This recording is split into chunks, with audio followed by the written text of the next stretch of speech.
Ladies and gentlemen, it's Ava Cherry. Hello, honey, how are you? Hello, darling. How's Chicago? Oh, it's good. I mean, actually, we've been having spring-like weather the last week, so that makes me happy. It's freezing here. You would not believe, when I moved to Spain, in my first winter, I thought, yeah, it's going to be all right. It's Spain. It never gets cold.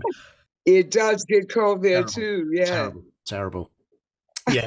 So But not what, jacket weather? well, actually, jacket, scarf, overcoat, the whole thing. Yeah, yeah. You Wow. see, you got to remember here, the buildings aren't made for keeping heat in. It kind of Um, keeps keep cold keep it in. heat out for me, for Yeah, me. But that's where do you live in Spain? it's near Valencia. Okay, so maybe that's cooler than Madrid. By the way, guys, I love Spain. Que Ah. viva España! So what you been up to? Just everything. My record's doing real good around, I love, love, love, love, love that song. We've been playing it to death. I tell Oh, I'm so tell happy. you Thank now. you so much. Thank you. Yeah, so that's happening, and I've been getting the next song prepared, so that'll be out in March. Have we got an album on the horizon? Well, I don't know. I mean, I'm sort of happy we're doing singles because I'm working with different people. Right. I'm trying not to, it's hard when you're dealing with people on an album situation sometimes. Singles are sometimes easier to do, Sure. but who knows? I can't tell you what's going to happen with that. And you'll just keep continuing to get good music though. I mean, the single is great. If the future stuff's anything to go by, is that right? You're working with the guys from Cool Million. Yes, yes, Rob Hart produced, and David Tobin wrote the Yeah, song. love it. I was playing one a while ago by with James D Train Williams. Oh You yeah, know Jimmy. You know Jimmy D Train. yeah, Jimmy D Train. Jimmy D Train. Yeah. So no, we're looking forward to some more new stuff as well. But back to the beginning.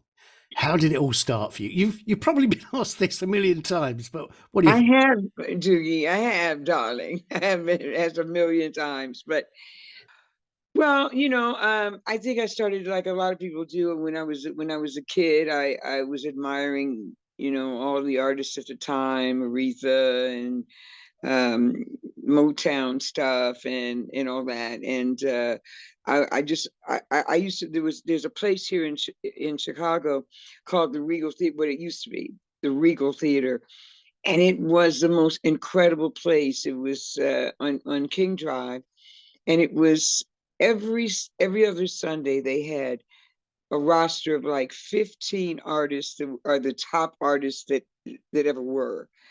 James Brown, Marvin Gaye, Aretha Franklin, Michael Jackson. Everybody was on the same bill in that one night.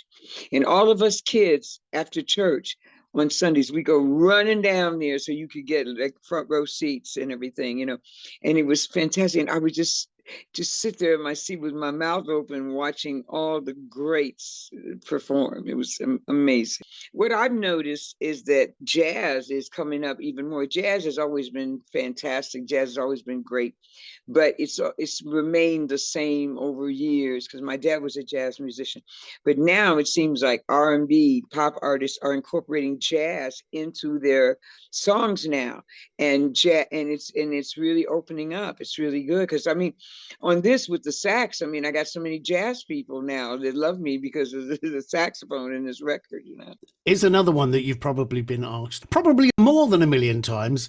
What was it like working with Bowie? And of course, you would ask that because you being a Brit, mate. Yeah, You well, know. I queued up to see him when I was 12 years old. Queued up all night to get a Oh, ticket, and wow. Well, my, okay. All right. Well, my mum and dad queued with us overnight. They took turns. It's great, absolutely great. that's funny. Well, it was an experience like no other, my friend. As you can probably imagine, when I got with him, I was only like just getting ready to make 18 years old, and Wow. I was like totally in awe of this man. I mean, when I met him, he wasn't really big yet in America. He wasn't. He was just taking off. Started to really get big in Europe, And then his first tour was when I met him here in America, in New York, and he was playing Radio City. And I'd listened to his album about 2 months before he arrived. My manager said, "Listen to this new guy from England. He's going to be big, I think." I mean, he was absolutely right. And I listened to it, and it had Moon Age Daydream on it and stuff like that. And I was like, "Oh my God, I love this music. I love talking about Starman and all that." And then of course I just fell in love with the record and fell in love with him. And then 2 months later, at a Stevie Wonder party that I helped to put on, he was there, and that's when we met. Where did it go from there? What happened after that? Because you were on Young Americans, right? Yes, yes. Well, I mean, after that, um, we were still in Europe, and we were there for a while doing things, different shows, Hammersmith, 1984 show, those kind of things. And he was also, trying to groom me for something. The Astronauts. He'd formed a group called Ava Cherry and the Astronauts, and did some production on that. And then he decided that he wanted to be a soul man, so he started listening to Aretha and Marvin Gaye and Michael Jackson, the Isley Brothers, all that. And he was like, "Well, Ava, where do we go? What do we do? I want to put a soul band together." And I said, "We got to go to New York." I said, "Because if we go to the Apollo, we'll see some of the best acts and some of the best bands." So that's exactly what we did. Mm-hmm. And then on to Sigma Sound. On to Sigma Sound. And then that's where we were introduced to Luther Vandross. Carlos Alomar brought him to the studio. Yeah, and I remember the story about what was it? Luther Vandross's funky music getting changed to. Well, yeah, that was a bit of a, I mean, I have to say, it was called funky music to begin with. Luther wrote, and then David changed it to Fascination, and then there was a dispute about the publishing, and Luther won. Luther won, though. Cool, excellent. I know. Wish he was still with us, Luther. I wish he was too. I miss him so. What would he be doing now, do you think? What would Luther be doing now? Oh man, he'd be on tour right now. We'd be on tour or something. He'd be, giving us some more beautiful tones of his voice, and I mean, Luther would be just creating like he always did, and just giving us what we're all missing so much with Luther Vandross, which was that beautiful tone and making us feel love, I remember seeing your name on the sleeve notes of Give Me the Reason, and I spotted the Bowie Luther connection then. You toured extensively with Luther. I did like 4 or 5 tours with Luther. I saw you at Wembley Arena back in '87. What a show. He couldn't have picked a better back line. Me and Lisa Fisher and Kevin Owens on the stage. Do you know, that was 2.5 hours of goosebumps. I know. Listen, I'm going to tell you something. Live at Wembley was one of our most incredible shows. Aside the obvious vocal talents, you're an actor too. Oh yeah, I'm an actor as well. I mean, I do, voiceover and on-camera things. Yeah, I'm an actor. I'm hoping and praying. As a matter of fact, we're getting ready to work on a film. Probably like in April, something like that. And I'm very much looking forward to it. Cool. Excellent. Keep us posted on that. Of course I will. Of course I will. And your genres go from sort of started out disco styly with it was Robert Stigwood's label, wasn't it? RSO. Yeah, well, I was actually on Capitol, signed by Bobby Colomby, who was with Blood, Sweat and Tears. He was the head of A&R at Capitol at the time. And then I was signed really to Curtis Mayfield's label, which was Curtom. Curtis produced a song on my first album called Love is Good News and You Never Loved Me. Oh. So, but anyway, somehow it ended up being tied up with Capitol and RSO. I don't know how that all happened, but it did. And it was a good record, Streetcar, but it was a record ahead of its time. When because I mean, I really believe, and I mean this in all humility, that I was always a little bit ahead of myself, where people were like, what genre do we put this artist in? And they were always asking that question. I mean, there were times when the Streetcar record came out that they were asking, so we're saying things like, she reminds me of Donna Summers, and then there's a little Grace Jones, and then there's a little this person ever. So I was just a mixed bag at that time. And I mean, I was me, but they saw all these different artists within me, I guess. So, that was my situation with Streetcar Named Desire was good, but they just, of course, record companies mess up things. And I mean, they spend so much money on recording the record and so much money on this, that, and the other, but not on what a lot of record companies don't do, is spend the money on promotion. That's where you need the money. And I didn't realize it for many years after that, where, like you spend $300,000 on a record and then you spend the same amount promoting it. Well, talking of a mixed bag, I was listening to quite a mixed bag this morning while I was jumping about in the shower to I Am a Laser. From back in the day. And that album, actually, it was funny listening to that album. I could really hear the Bowie influence there. Well, yeah, he produced it. Yeah, and Ainsley Dunbar as well. Oh, Ainsley. Oh, yeah. Ainsley. All the great musicians that played with us. David has the most wonderful musicians. But that was a great record. But the point is that it was only a demo. It was not a finished product. We had just begun it. Right. And then all of a sudden, sort of some weird stuff started to happen with David's management and him feeling that his money was being stolen. And then we had to stop the project. And then David said, I said, well, what are we going to do with the masters? And he goes, oh, don't worry. I'm going to put them somewhere safe where my manager won't get to them. Right. But of course he did. And then he released unfinished demos of that album. Right.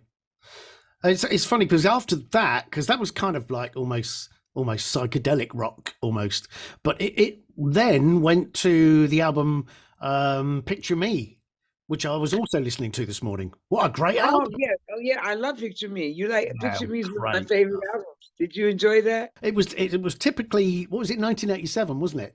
Yes. Yeah, and it's got that almost electro boogie whole thing about it, which I love. He's satisfied and stuff like that. There were a lot of. I really love that record so much. It's one of my favorite recordings of myself. Out of all of your albums, do you have a favorite, or is it like having children? You're not allowed to have a favorite. They're all your. No, I just told you that was my favorite album. That was the one. I thought it might be somehow. Yeah. That was my favorite album because it was just so, I don't know, it just was, I mean, I did love what I did with Curtis Mayfield, but Picture Me was my favorite. So over the years, the industry has changed, almost unrecognizable these days. So what do you make of all the changes over the years? Some of it I don't like because there's so many. I mean, there used to be a time you would watch the Grammys, the American Music Awards, and I have the utmost respect, people, for everyone out there who makes it and whatever. But some of the music, when I see these award shows and things, I don't even know who the artists are until the award show comes on. And I find people on the internet going, "Who was that? Who was that? Where'd that song come from?" The industry seems to make the music successful that they want a lot. Not everybody. Like the American Music Awards, I think is more your peers, but the Grammys. The Grammys are your peers. The American Music Awards are like the actual audiences that buy your records and stuff. But I'm hopeful. I still love R&B. I still love rock. I still, I love hip hop. What do you reckon are the biggest challenges for new artists now? Well, there's a lot of challenges for them, for you new artists out there, and one of them is getting a record deal. I mean, there's so many ways that you can do it on your own Mm. independently, which is good because you can keep your money when you make Sure. it. But it's difficult because you still need people. Sometimes labels, if you're brand new, you might need a label unless you've got really a hit record to push you out there. And the good thing about being on a label, especially if it's a small label, is that and if they do the right thing, is if they promote you, if they promote you to radio, if they do the different things for you. But I think that you have to have, I don't care what you do, you have to have people helping you. Mm. But there's just a lot more challenges. In the old days, they would groom you. People would sign you to a label, whatever, and they would groom you.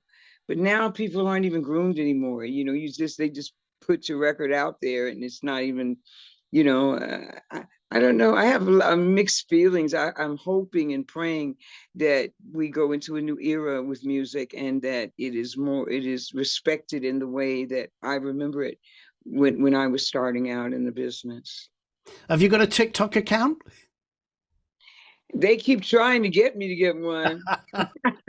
I got one, but I rarely use it. I can't be bothered. No, I don't really have a TikTok account, but I do look at it, and some of it's interesting. I mean, some tunes have become massive hits on the back of I it. know, I noticed that. I noticed that. And Bizarre. so and so believe me, I won't ignore it totally for that reason. Mm, mm. For that Yeah, reason alone.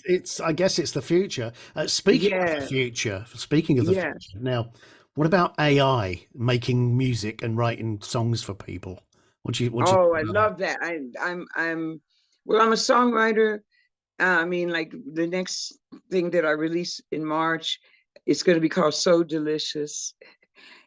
I wrote and co-produced myself, and after that, I'm good. Everything after that is going to be, again, because this is really the song that you have now, "Love Shines So Bright," is really the first song I have not had writing on in a long time. that? But that's come from you, from the heart. Yes. All your stuff that you do now. But when I say AI, artificial intelligence is now making music for people, and well, it's going that way, and writing songs for people. So surely, and Mary Spender, I don't know if you know her on YouTube. She's a great musician. And she mentioned, I saw something today. She said, well, it's fine, but there's going to be a lot of legal issues. If you release a song that's been written by AI, who owns the copyright? Is it the software company, or is it the person that generated it in the first place? It's going to get crazy. It really is. Yeah, see, that whole thing gets really, like she said, is it gets sticky. Mm, So you have to be very, very careful when you do something, and then you contributed, but they take the credit. So we're always dealing with that. Us artists are always dealing with that issue. So you have to be very careful and have some legal advice on that. mm. I think there's certainly, as far as that's concerned, I think there's going to be a lot of interesting legal battles, and maybe one or two equally interesting loopholes as well. I Oh should. yes, of course. That's what I just said. You've Mm, got to make sure you have an attorney that knows entertainment law, so that you don't get messed up, because you can really get messed up here and have written or co-written beautiful songs and then never get credit or never get paid. Believe me, be so careful, guys. Make sure you have an entertainment law attorney when you're doing deals. Otherwise, Let's get on to music audio quality.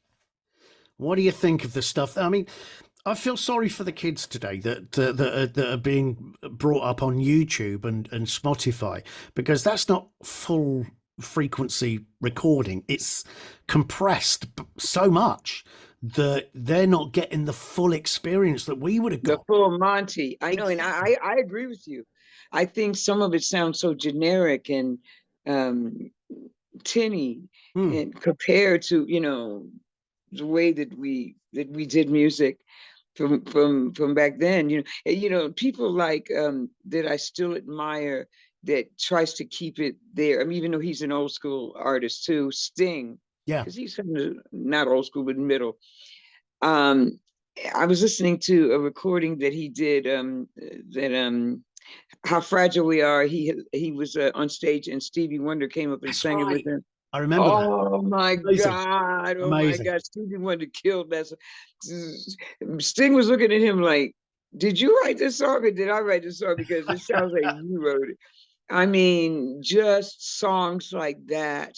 Songs like that. Beautiful. Beautiful. Yeah.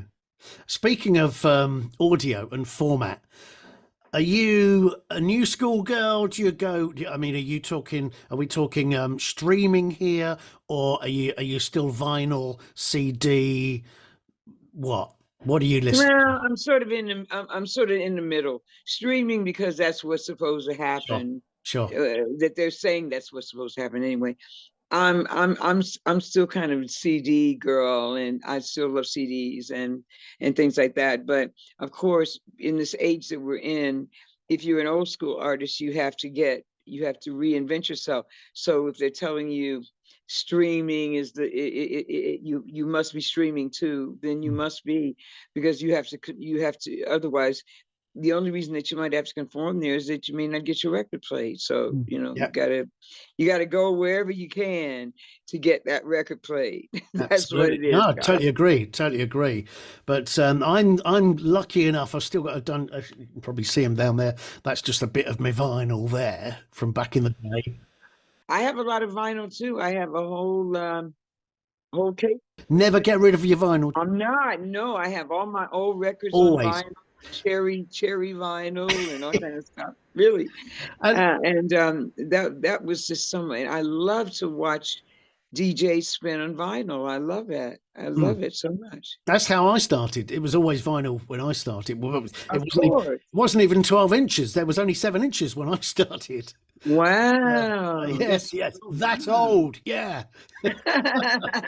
But also, the good thing about having CDs is they're smaller and you can keep them. I've got about 2 trunk loads in the other room, in the spare room, and I'll always keep them because the thing is with streaming services, I don't know if you know about this, that you might go to listen to something one week, following week it's disappeared for whatever reason. It could be a Right. legal publishing reason, whatever, or the artist saying, no, I'm pulling that, whatever, but it doesn't help the consumer, the end Exactly. user. Exactly. So always keep your CDs, because if you want to hear it, if it's not where you normally stream it You from, have, oh no, it's in the box. listen, I have so many CDs that I can't even find places to put them in my house. Right, I've right. just have so many.